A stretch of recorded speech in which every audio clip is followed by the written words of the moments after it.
Well, if you like betting underdogs and unders, the NBA playoffs have been very good for you for the last few days. We'll see if that continues tonight.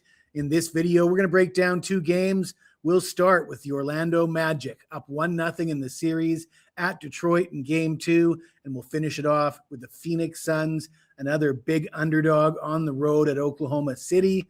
Let's get right into it. The Pistons, an 8.5-point favorite. The total sits at 219, and the Magic stunned the Pistons in Game 1, winning by a score of 112-101.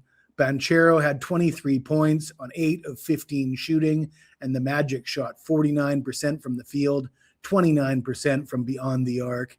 And I was critical of their defense heading into this series and at the tail end of the regular season and in the play-in.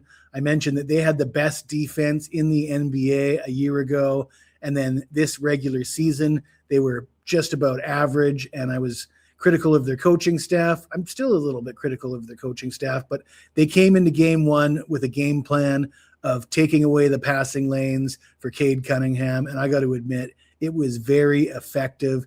That certainly changed the dynamic, and Detroit's offense looks stagnant because of it. We'll see if adjustments are made in this game. The under is 5-1 in Orlando's last 6 overall, so they've clearly been playing a lot better defense lately.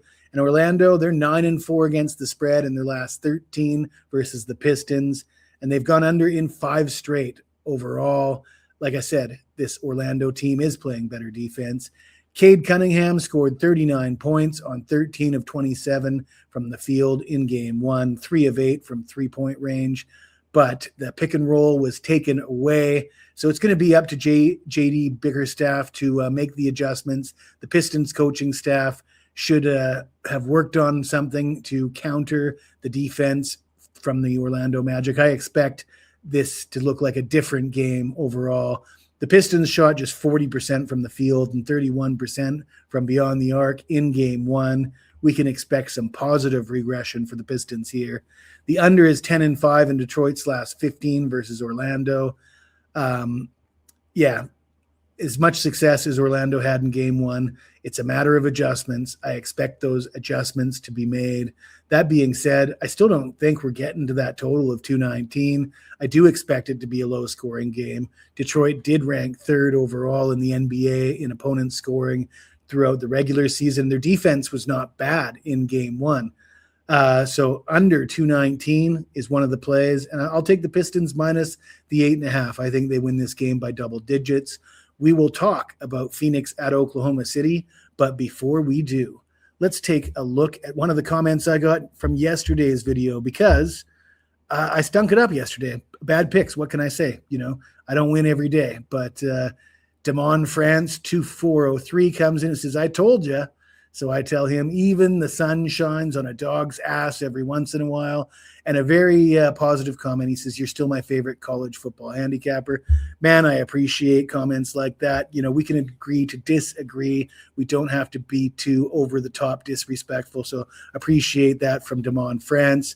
But let me tell you about some promotions we have available at WagerTalk this summer. You've probably heard me talk about this one, the Summer Spectacular. This is the big one. It gets you every play, every sport from today through August 31st. And what would that include? That would include Major League Baseball. I'm still the #1 profit handicapper at WagerTalk with 4% and 5% baseball dating back to 2022. I'm up 115 units with all those baseball plays. And we're getting the NBA playoffs, which just started, so plenty of NBA playoff action. For those of you who don't follow me on Twitter, it's at Jesse Schule. You should be following me. Check out a pinned tweet. There's also a clip of WagerTalk today. I appeared on WagerTalk today this morning, but a pinned tweet that outlines a long history of winning in the NBA playoffs. Of course, I've been winning since I arrived at WagerTalk, but the winning goes back a lot further than that. Check that out on my Twitter page. But let's not forget about the World Cup. By the way, I do have a soccer play on today's card. I have a play in the Premier League this afternoon. But the World Cup, I was the #1 profit handicapper in the last World Cup. And when you hit 71% of your plays in the tournament, there's a good chance you're going to finish #1. No fluke, though. I am the #2 profit handicapper all time at WagerTalk with soccer. And I'm joined by my man, Ben Burns.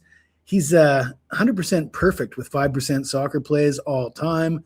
I can imagine he'll have a 5% play or two for the World Cup. You can get us both for $299, all soccer from today through the end of the World Cup. I did mention I have a soccer play this afternoon. You can only get this at picksandparlays.net, at my page, or at Ben's page. Grab it now before that Premier League game goes off the board this afternoon. Let's talk about the Phoenix Suns at the Oklahoma City Thunder. Oklahoma City will be a 17.5-point favorite. The total sits at 216.5. The Suns shot just 35% from the field and 33% from beyond the arc in game one. Jalen Green, 17 points on 6 of 16 shooting. Now, Jalen Green was coming off back-to-back 30-point performances, carrying the offense for the Suns.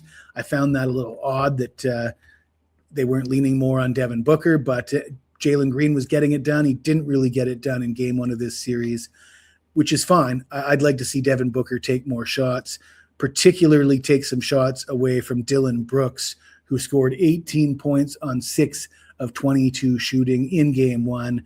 If Dillon Brooks is attempting 22 shots and Devin Booker is attempting 17, we got problems. We got to flip those numbers around and give the 22 shots to Booker and the 17 to Brooks, in my opinion. But yeah, they make adjustments. The Suns make adjustments. They shot 35% in game one. I think they can bump that up a little here in game two. Oklahoma City, of course, they're not going to make too many adjustments. They won by 20 plus, or closer to 40 points in game one. They shot 45% from the field, 30% from beyond the arc. And now with Wembanyama for the Spurs with a concussion, and every other series tied 1-1, all the favorites find themselves in dogfights in their series. The path to repeat is absolutely clear for the Thunder. They're in the best position they could possibly hope to be in. So what could go wrong? We've seen it before in these playoffs, or not in these playoffs, but in last year's playoffs. The Thunder are not indestructible, unbeatable. They are prone to have bad games here and there. Yeah, I'm not going to be betting on the Thunder minus 17.5 points, and I'm not going to be betting on SGA over 29.5 points in this game. He scored 25 points on 5 of 18 shooting, 0 of 4 from beyond the arc in game one. He scored 15 points at the free throw line. You know what I feel about him and his free throws, but 15 of 17 at the free throw line, 25 points in the game. Phoenix has some great defenders, and they did a pretty good job against SGA in game one. I expect them to do a good job here against SGA in game two. And I just think that 29.5 is a wee high.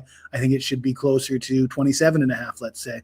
So we'll take Phoenix plus the 17.5 points. We'll take SGA under 29.5 points. If you like this video, smash that like button, subscribe to the channel. If you've got anything to say to me, even if it's nasty, hit me up in the comments below and I'll get back to you as soon as I can.